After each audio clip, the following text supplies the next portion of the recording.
Hello, welcome everyone. My name is Andrea Utheme, and I'm the Associate Editor of DevX Impact. We're here today to discuss the future of women's entrepreneurship and Goldman Sachs 10,000 Women program. This is a follow-up conversation to an article written earlier this year by our DevX correspondent, Lisa Chu. And we are joined today by three guests. So we have Noa Meyer, who is the Vice President in the Office of Corporate Engagement at Goldman Sachs. She's also the Program Manager for 10,000 Women. Next, we have Harsha Rodrigues, who is the Chief Strategy Officer at Women's World Banking.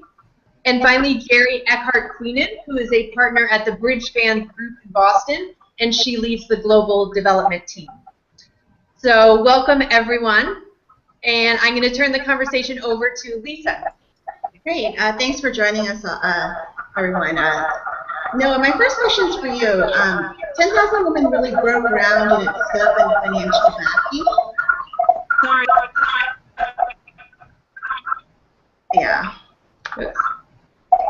Can you hear me?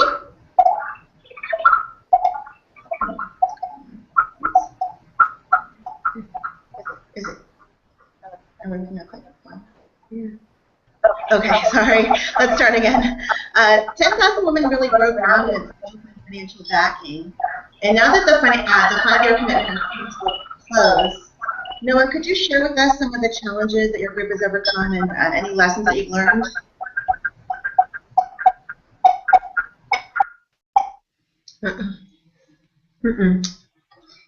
We can't hear you. We can't hear you. Just hold on. Sorry. Okay. I'm wondering if maybe if others mute, it's hard for me. I can't hear the beginning of the question. It's all scrambled. Okay. There. Is everybody else muted? Would that help? Yes. Yeah. Is she muted? Yes. Okay. She muted. Yeah, she muted. Okay. Okay. Okay, let's try it again. 10,000 Women really broke ground in its scope and financial backing, and now that the five-year commitment has ended, can you just share with us some of the challenges that your group had to deal with in working on such a specific program? Well, we actually, I'm pleased to say we are on the verge of reaching the full 10,000. We have not yet hit that milestone, but we expect to do so by the end of this year. So we haven't, the balloons have not yet fallen from the ceiling, and there isn't dancing in the halls of Goldman Sachs quite yet, but there will be soon, we expect. You know, I wouldn't think of it too much in terms of challenges that we faced. I think that we really felt that it was a wonderfully sort of exciting undertaking for us to embark in this new space and really focus on investing in women. When we first entered the space, there were many organizations like Women's World Banking that had been working here for decades, and obviously many governments that had been focused in the space as well. I think as a corporation, this was a new area for us, and so there was a steep learning curve for us. But it was, I think, an undertaking that people within the firm were really excited and inspired by, and so there was a lot of support that we felt internally. And from the broader community, we were really, there was an incredible, we were really welcomed, and the community of other corporations that have sort of recognized the importance of investing in women has just grown over the last 5 years. Let's talk more specifically. Jeri, over at Bridgespan, you worked on recommending some strategy for 10,000 Women, and also you did a very comprehensive monitoring and evaluation system for 10,000 Women. Can you just talk to us about how you went about doing that, and what are some lessons that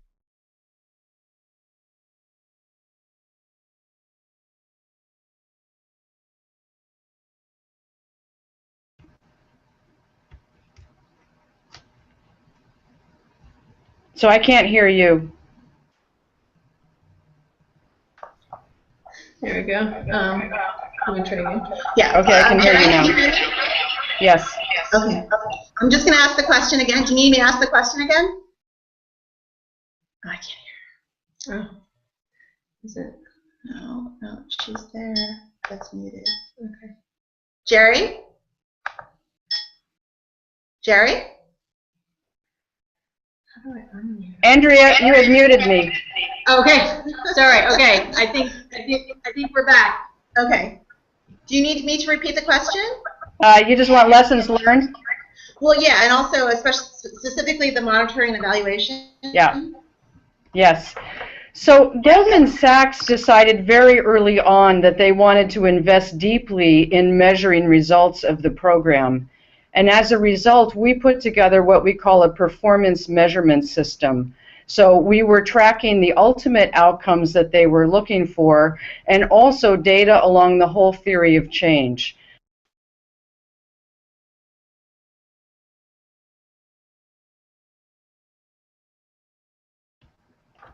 We lost your audio.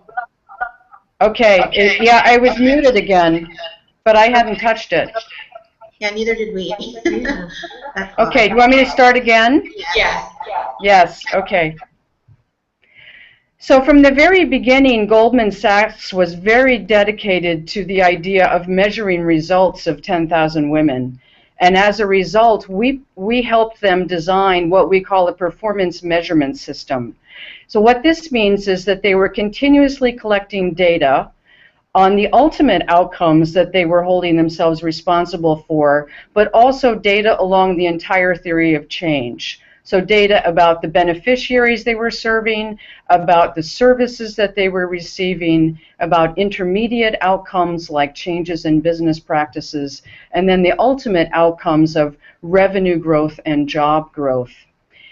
What this enabled was very continuous and rapid learning about what was working and what could be improved. And my own hypothesis is this had a lot to do with the tremendous results that they have achieved.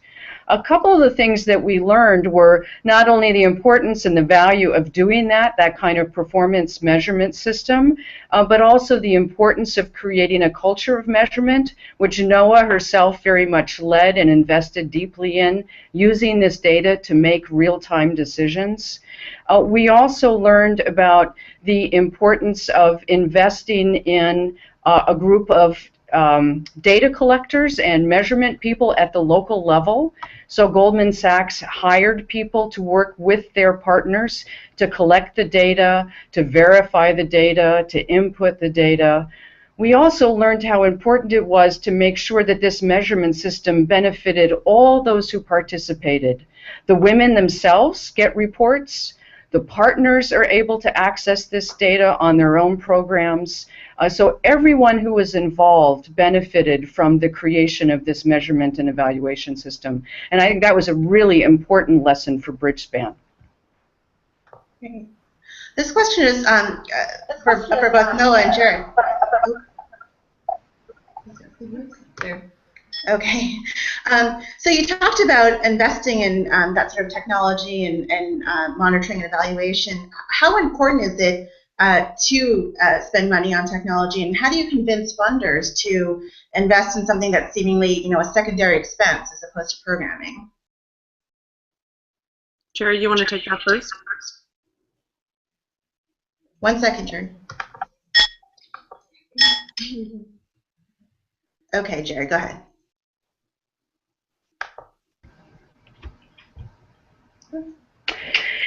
I think funders are increasingly seeing the value of really robust measurement data. Corporations, of course, collect this data every day on everything that they do. And so for corporate funders and corporate philanthropists,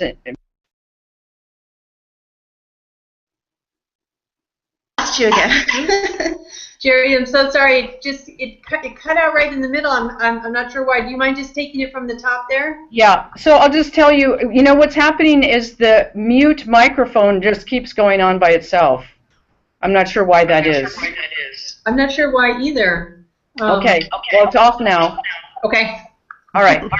So I think funders are increasingly seeing the value of robust measurement information that allows us to see what's working and what's not. As in the last 10 years, the sector has shifted tremendously, and we're all focused increasingly on results and on outcomes for beneficiaries, outcomes that matter for beneficiaries. And I think, again, increasingly funders are seeing the value of that. Corporate funders in particular know well the value of performance measurement because they do this every day in their core business. And that's really the insight and the asset that Goldman Sachs brought to this. They brought their core IT people and their IT capabilities to this 10,000 Women philanthropy, and that made a huge difference. Yeah, I would add, I think that that's exactly right. You know, Lloyd Blankfein, our CEO, likes to say that at Goldman Sachs we measure everything, and 10,000 Women is an extension of the core value that this firm that the firm holds in that idea. So we were very fortunate that the firm was willing and enthusiastic about investing in a comprehensive technology platform that would allow us to receive data about each of the women who went through our program in real time at baseline, and then we were able to follow up with them at 6, 18, and 30 months after graduating. So we could see what individually they were doing and what progress they were making, but we were also able to see where our programs needed improvement. And I think without the system that we built, which was really a first for our technology team to build something that involved, it made all the difference in our ability to manage a program effectively. Great. Harsha, I wonder if you can talk to us about whether or not there are different challenges that you deal with when you work on getting women access to financial services. Or do you have similar monitoring and evaluation challenges?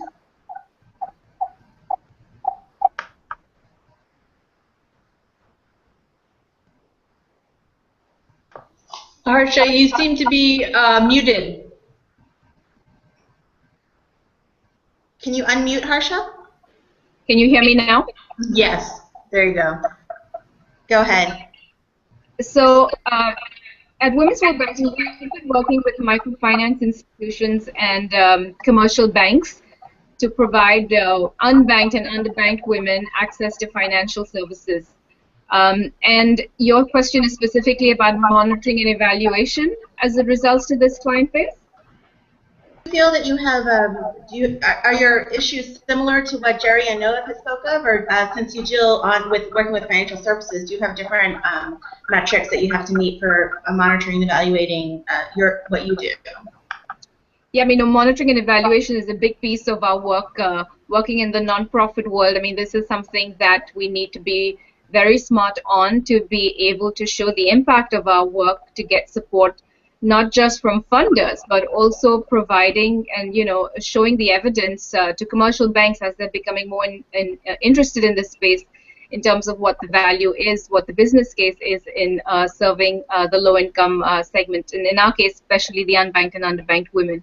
So this is a big piece of our work, and in fact, we've just completed a piece of strategy work with support from Bridgespan, Jeri and her team, and monitoring and evaluation was a big piece of that work. And as a result, we've actually, for the first time, set up a team that is focused on, measurement, monitoring, and evaluation. And we have a standardized framework that will go into every project that we will do with a financial institution, with either a network member or our network partners, to ensure that, we're meeting the right targets and metrics to ensure that we're on strategy. But it's very much part of our work. Great. And, the leadership at Goldman Sachs was very important in getting 10,000 women off the ground and continuous support. How important is it to have that both moral and financial backing from your leaders to, undertake such an enormous effort?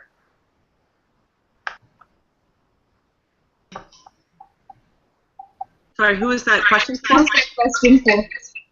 It could be for all of you. Just the importance of having a leader who backs, everything that you do, both financially and morally.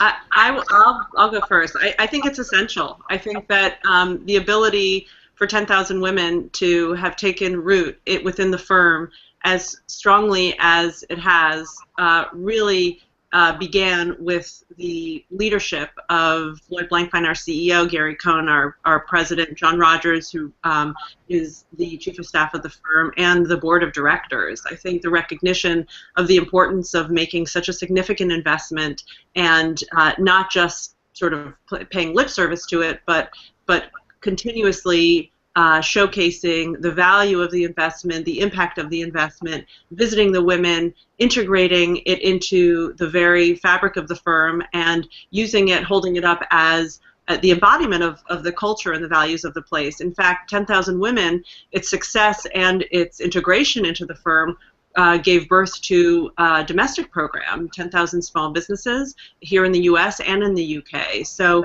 I think it really it was the inspiration for a much broader investments, and I think that only would have been possible thanks to the incredible support that it received from senior leadership. I'd like to say something as well here, and with the work that we do with our financial institutions, we also see the need for strong leadership. In fact, the ability to innovate, to scale and sustain financial products for this segment depends a great deal on the leadership within the institution. And Women's World Banking has instituted a program where we work with the C-level suite and institutions, really helping them, build the required skills necessary to work in this area in terms of product innovation, new products that would serve this women's segment in ways that we haven't done before. So that's very much part of every product introduction that we do, is integrating our leadership work as well. And, I would just add that absolutely I think leadership is essential. When we think back to 2008, 10,000 Women was very much at the frontier. It was very much out of the box for a major financial corporation to invest so deeply in empowering women in developing countries. And that only works if the leadership is willing to step forward and, in effect, de-risk the investment. I think there's also what we've been able to see, you see it with Goldman Sachs and also with Women's World Banking, is the leadership is able to multiply the impact of direct investments with their own influence. When they get involved, whether it's Lloyd Blankfein speaking at the United Nations, or it's Mary Ellen Eskandarian speaking at one of the global conferences on, financial services for all, low-income people, they have enormous influence and impact that ripples and magnifies the direct work of the organization. So the leadership involvement is absolutely essential. Jeri, I just wanted to go back to a point that you made earlier about the real-time, correcting any issues that happen in real time with that, comprehensive merger monitoring and evaluation. And could you just give us a couple of examples that that Bridgespan and Goldman Sachs dealt with the 10,000 Women program, and how did you course correct so quickly? Yes, I can. So a couple come to mind. One is that the program was designed to serve small and medium-sized entrepreneurs, so women who owned businesses that generally had 5 or more employees. It was not designed to serve necessarily micro-entrepreneurs. And so one of the things that we noticed in the data is that in some of the programs, a large percentage of the women being selected were micro-entrepreneurs. And when we fed that back to the partners, they were able to course correct. Also, Goldman made the decision to support them in doing that, to support them in greater outreach, to support them in the selection process, etc.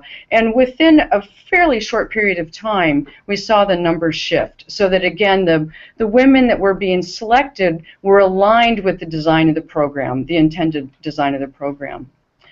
A second example is that once the data collection actually started, we became aware that a number of the women were struggling with basic financials.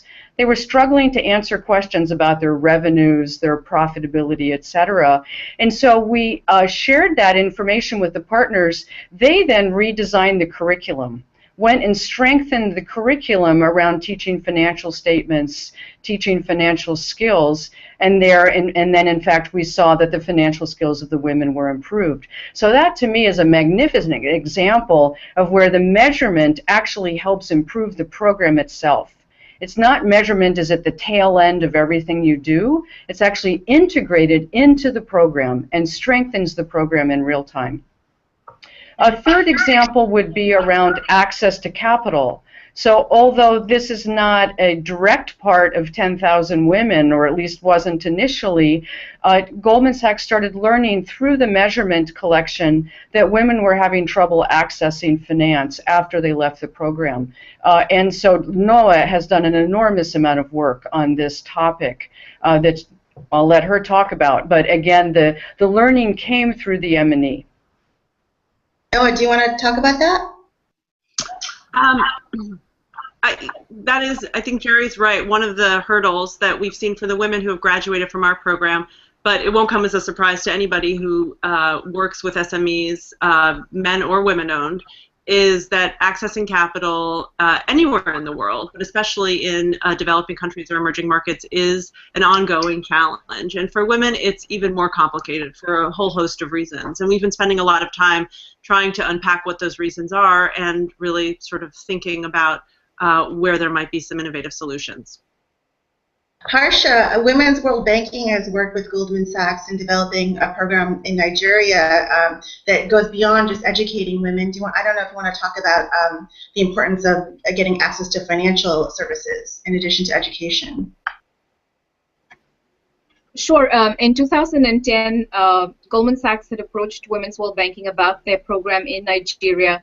A number of women had successfully graduated, gone through this program, and had good, credible business plans, but were finding it difficult accessing capital. And so Goldman Sachs came to us and asked for support in 3 areas: to identify a bank that would be willing to lend to the SME segment, to develop a technical assistance program for the bank, and then also design a loan guarantee program that could help mitigate risk for the bank in working with the segment and potentially even reducing interest rates. And so we went in and we undertook a study. We identified a bank called Diamond Bank that was already working in this segment, was committed to this segment, but were really treating the SME clients as small corporate clients, and they offer them the same products that they offer their corporate clients. So we went in and recommended an adjustment to the products that they offered. But at the time, Goldman Sachs, the program, this went beyond the scope of their program, which was business training for women. But they very much acknowledge, as Noa just said, the importance of access to capital. And, you know, ever since, we've been in conversations with Noa and her team. Having said that, we're very grateful to them for introducing us, bringing us to Nigeria. And Women's World Banking went ahead and engaged with Diamond Bank. We've been in a partnership with them over the last couple of years, introducing savings products to the low-income segment, and in fact have also brought them to youth savings. So it's been a wonderful collaboration and continues to grow, and they're very much interested in, you know, moving on to credit as well. So hopefully sometime in the future. So that's a great way to sort of end this conversation. What's next for all 3 of your organizations? And I'd also like to know, you know, what do you see as the future of empowering women's entrepreneurship around the world? There's education, there's lending. Are there other areas that, you know, we're only just starting to delve into, or is it, you know, do we still need to gain a lot more ground in those areas? Well, I would say actually the space is dramatically different today than it was when we entered 5 years ago. As I mentioned before, you know, we entered at a time when so many organizations and bilateral and multilateral agencies have been focusing on this issue for decades. And I think in the last 5 or 6 years, as Jeri mentioned, the space has just been transformed. And so I think that it's very heartening for us to think about what the future looks like. There's a lot more government money being put forward. There's a greater policy focus, advocacy agenda. I think nonprofits have gained an even greater traction in this space, and certainly more and more corporations. And I think with all 3 sectors working together, I think that there's an incredible momentum that's really developed that ideally will only grow with time. In terms of our plans for the future, we hope to be able to announce next year what the next phase of the initiative looks like. 2013? Yeah. 2014, I'm sorry, 2014, 10,000 Women Part 2? That's our hope. Yeah. Okay, great. Harsha, do you have any thoughts? Yep, sure. So at Women's World Banking, our focus for the last 30 years has been on the low-income woman client. And traditionally, this has been the micro-entrepreneur that Jeri spoke to earlier. But in this strategy period, our organization goal is to serve the largest number of unbanked and underbanked women with existing and new financial products, and not just serving them, but serving them well. So this is very much part of our strategy going forward, and we see the extension into the SME segment as a natural extension of the work that we have been doing. Over 50% of women-owned SME businesses lack access to capital, and we see this as, imperative for us. Many of the partners that we've been working with, commercial banks, as well as our microfinance institutions, are also seeing that their clients are graduating to larger businesses. And so this is a segment that we are definitely going to be focused on, and we look forward to getting smarter in the next 3 years in terms of how to serve this segment very well.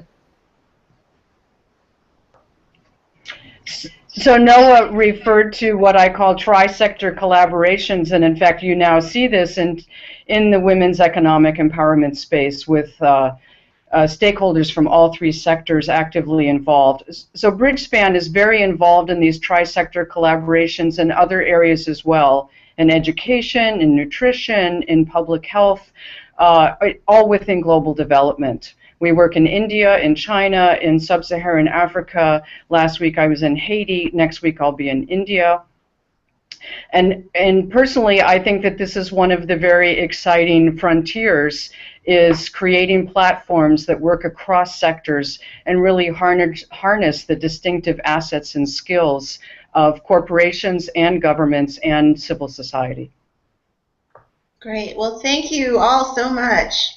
Yeah, and on behalf of DevEx, I just want to thank you, Noah, Harsha, and Jeri, and encourage all of our readers, if you haven't already, to see Lisa's great article, Goldman Sachs Sets a New Standard for Strategic Philanthropy. So thank you all so much for being part of the conversation. Great to talk with you. Thank you. Bye-bye. Bye.